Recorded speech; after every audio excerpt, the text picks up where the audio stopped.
এই মাসের মধ্যে যেই বান্দা একটা রোজা রাখবে, এই মাসের মধ্যে যেই বান্দা একটা রোজা রাখবে, তার আমল নামায় 1 বছর রোজা রাখলে যেই সওয়াব আল্লাহ তাআলা দিত, এই সওয়াব আমার আল্লাহ তাআলা একদিন রোজা রাখলে সেই সওয়াব দিবেন। জোরে বলেন সুবহানাল্লাহ।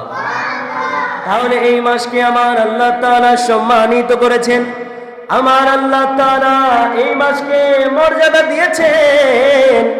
এই জন্য রাসূল পাক সাল্লাল্লাহু আলাইহি ওয়াসাল্লাম জানা দিয়েছেন, বান্দারে অন্যান্য মাসের মধ্যে তুমি যদি রোজা রাখো একটা রোজার সওয়াব তুমি পাবে, কিন্তু এই রজব মাসের মধ্যে তুমি যদি একটা রোজা রাখো, 1 বছর রোজা রাখলে যেই সওয়াব আল্লাহ তাআলা দিবেন, 1 বছর রোজা রাখার সওয়াব একটা রোজা রাখলে আল্লাহ তাআলা দেবে। জোরে বলেন সুবহানাল্লাহ।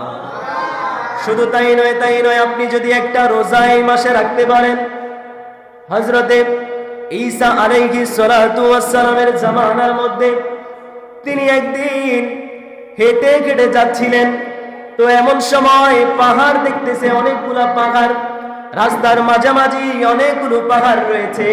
সেই পাহাড়ের মধ্যে, অনেকগুলা পাহাড়ের মধ্যে একটা পাহাড় বেশি নূরের মতো ঝলঝল করতেছে। জোরে বলেন সুবহানাল্লাহ।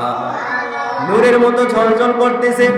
তিনি অবাক হয়ে গেলেন, আরে সব পাহাড় একই রকম দেখা যায়, কিন্তু একটা পাহাড় কেন এত নূরে ঝলঝল করতেছে, আমার সেটা জানতে হবে। আল্লাহ তাআলার কাছে ঈসা পয়গম্বর তিনি বললেন, রব্বুল আলামিন তুমি এই পাহাড়ের জবান খুলে দাও, আমি এই পাহাড়ের সাথে কথা বলতে চাই। জোরে বলেন সুবহানাল্লাহ, উচ্চ আওয়াজে বলেন সুবহানাল্লাহ। এই কথা যখন ঈসা আলাইহিস সালাতু ওয়াস সালাম রব্বুল আলামিনকে বললেন, রব্বুল আলামিন সাথে সাথে ওই পাহাড়ের জবান খুলে দিয়েছে। জোরে বলেন সুবহানাল্লাহ। পাহাড়কে জিজ্ঞেস করতেছে, পাহাড় সবগুলা পাহাড় একই রকম, কিন্তু তুমি এই পাহাড় এত নূরে ঝলঝল করতেছে কেন, তোমার পাহাড়টা এত নূরের মতো লাগতেছে কেন? ওই পাহাড়টা দিয়ে ঈসা পয়গম্বরকে বলতেছেন, ও নবী ঈসা, আমার এই নূরের মতো, আমার এই পাহাড় নূরের মতো ঝলঝল করার একটাই মাত্র কারণ, আমার ভিতরে একটা বান্দা রয়েছে যিনি 600 বছর আল্লাহর ইবাদত করেছে। জোরে বলেন সুবহানাল্লাহ। তিনি এখনো এই পাহাড়ের মধ্যে রয়েছে, এই পাহাড়ের মধ্যে থেকে তিনি 600 বছর আল্লাহ তাআলার ইবাদত করেছে। জোরে বলেন সুবহানাল্লাহ। আমার আল্লাহ তাআলার ইবাদতের ওয়াসিলা করে আমার আল্লাহ তাআলা ওই বান্দাকে এত ভালোবেসেছে, এত মোহাব্বত করেছে, বিদায় ওই পাহাড়টাকে সাধারণ কোনো পাহাড় নয়, ওই পাহাড়কে নূরে ঝলমল করে দিয়েছে। জোরে বলেন সুবহানাল্লাহ। তো ঈসা পয়গম্বর ওই পাহাড়কে জিজ্ঞেস করতেছে, পাহাড় তুমি যে এত নূরে ঝলঝল করতেছো, এটার কারণ হচ্ছে তোমার ভিতরে যেই মানুষটা রয়েছে, ওই মানুষের সাথে আমি কথা বলতে চাই। ওই মানুষকে ঈসা পয়গম্বর বললেন, তুমি কেন এই জায়গার মধ্যে 600 বছর ইবাদত করেছো? ওই মানুষটা ডাক দিয়ে বলতেছে, ও নবী ঈসা, আমি তো আপনার উম্মত নয়, আমি হচ্ছে মূসা কালিমুল্লাহর উম্মত। জোরে বলেন সুবহানাল্লাহ। আমি আপনার উম্মত নয়, আমি আপনার উম্মত নয়, আমি গোলাম মূসা নবীর উম্মত। আর আমি এই জায়গার মধ্যে 600 বছর ইবাদত করতেছি, কারণ হচ্ছে আমি শুনেছি শেষ জামানার মধ্যে একজন নবী আসবে, সেই নবীর নাম হচ্ছে মুহাম্মাদুর রাসূলুল্লাহ সাল্লাল্লাহু আলাইহি ওয়াসাল্লাম। ওই রাসূলের সাথে আমি দেখা করতে চাই, ওই রাসূলকে আমি দেখতে চাই। এই জন্য আমি আল্লাহ তাআলার কাছে বলেছি, রব্বুল আলামিন আমার হায়াতটা বাড়িয়ে দাও, আমি শেষ নবীকে আমি দেখতে চাই। জোরে বলেন সুবহানাল্লাহ।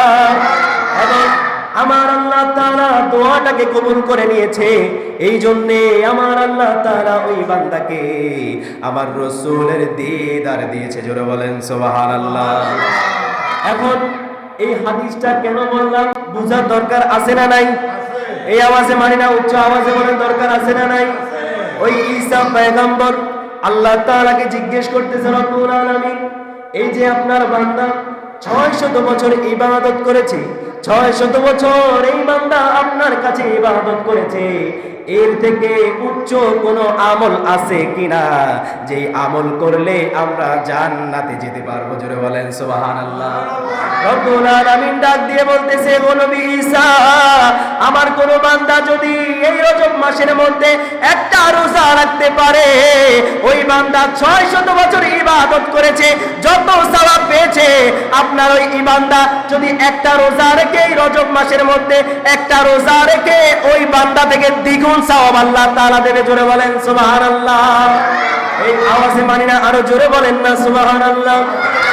আমরা শেষ নবীর উম্মত হওয়ার কারণে, আমরা রাসূল পাক সাল্লাল্লাহু আলাইহি ওয়াসাল্লামের উম্মত হওয়ার কারণে আমরা এই মাসের মধ্যে যদি একটা রোজা রাখি, এই রোজা রাখার কারণে ঈসা পয়গম্বর, মুসা পয়গম্বরের উম্মত 600 বছর ইবাদত করেছে, 600 বছর ইবাদত করে যেই সওয়াব আল্লাহ তাআলা দিয়েছে, আর আমরা একটা রোজা রেখে তার থেকে দ্বিগুণ সওয়াব পাবো। জোরে বলেন সুবহানাল্লাহ। তাহলে আমাদের এই রজব মাসের মধ্যে রোজা রাখার দরকার আছে না নাই? এই আওয়াজে মানে আরো জোরে বলেন, দরকার আছে না নাই? এখন মাত্র গেল একটা, কথা বলেন কয়টা? একটা রোজা রাখলে এত সওয়াব। এবং রাসূল পাক সাল্লাল্লাহু আলাইহি ওয়াসাল্লাম 2 নাম্বার বলতেছে, যে ব্যক্তি রজব মাসের মধ্যে 7টা রোজা রাখবে, আমার আল্লাহ তাআলা তাকে 7টা জাহান্নাম থেকে মুক্তি দেবে। জোরে বলেন সুবহানাল্লাহ।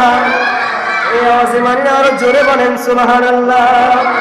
রাসূল পাক সাল্লাল্লাহু আলাইহি ওয়াসাল্লাম বলতেছেন, যেই বান্দা এই রজব মাসের মধ্যে 7টা রোজা রাখবে, আমি আল্লাহ তাআলা তাকে 7টা জাহান্নাম থেকে মুক্তি দেব। জোরে বলেন সুবহানাল্লাহ। সময় যেহেতু অল্প, ছোট্ট করে বলে দিচ্ছি। এবং 3 নাম্বার, রাসূল পাক সাল্লাল্লাহু আলাইহি ওয়াসাল্লাম বলতেছেন, যে ব্যক্তি এই মাসের মধ্যে 8টা রোজা রাখবে, তাকে আমার আল্লাহ তাআলা 8টা জান্নাতের দরজা তার জন্য খুলে দেবে। জোরে বলেন সুবহানাল্লাহ। এই মাসের মধ্যে 8টা রোজা রাখার কারণে জান্নাতের যে 8টা দরজা রয়েছে, এই 8টা দরজা আপনার জন্য, আমার জন্য আল্লাহ তাআলা খুলে দেবে। জোরে বলেন সুবহানাল্লাহ। রাসূল পাক সাল্লাল্লাহু আলাইহি ওয়াসাল্লাম বলতেছেন, যে ব্যক্তি এই মাসের মধ্যে 10টা রোজা রাখবে, আমার আল্লাহ তাআলা, যেই বান্দা এই মাসের মধ্যে 10টা রোজা রাখবে, ওই বান্দা আল্লাহ তাআলার কাছে যা কিছু চাবে, আমার আল্লাহ তাআলা তাকে তাই দিয়ে দেবে। জোরে বলেন সুবহানাল্লাহ। অর্থাৎ এই মাসের মধ্যে আপনি যদি 10টা রোজা রাখতে পারেন, আমার আল্লাহ তাআলার কাছে যা চাইবেন, আমার আল্লাহ তাআলা আপনাকে তাই দিয়ে দেবে। জোরে বলেন সুবহানাল্লাহ।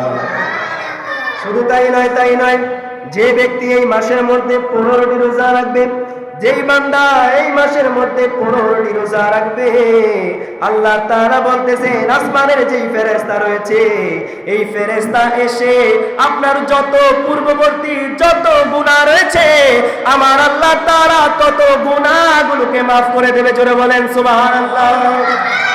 আমরা হাঁটতে গুনাহ, চলতে গুনাহ, ফিরতে গুনাহ, সব সময় গুনাহ করে থাকি।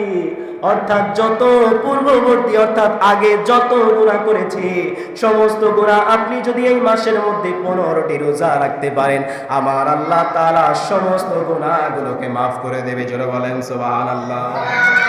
তাহলে দেখেন